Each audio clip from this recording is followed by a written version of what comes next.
Assalamualaikum.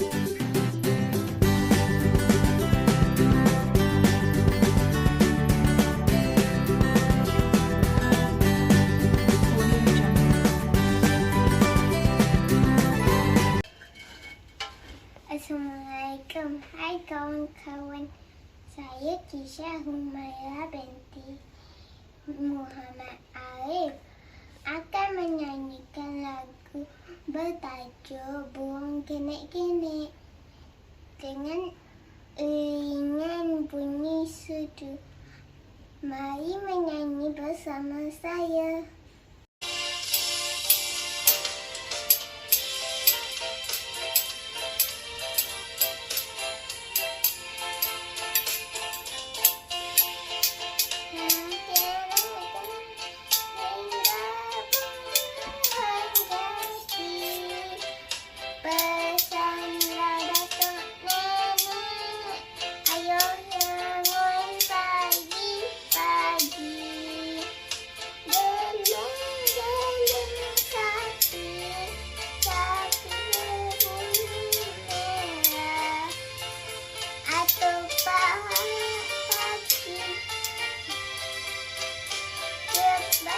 Cepat melangkah, bola kenek-kenek terbang tinggi di awan. Pesanlah datuk nenek, pandai-pandai cari kawan. Bola kenek-kenek hinggap di pohon jati.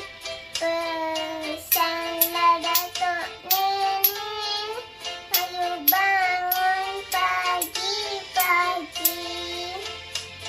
Sayang daging sapi, sapi berbulu merah, atau bapak kecil. Cepat-cepat melangkah, buanglah kenek-kenek terbang tinggi di awan. Pesanlah datuk nenek, pandai-pandai cari kawan.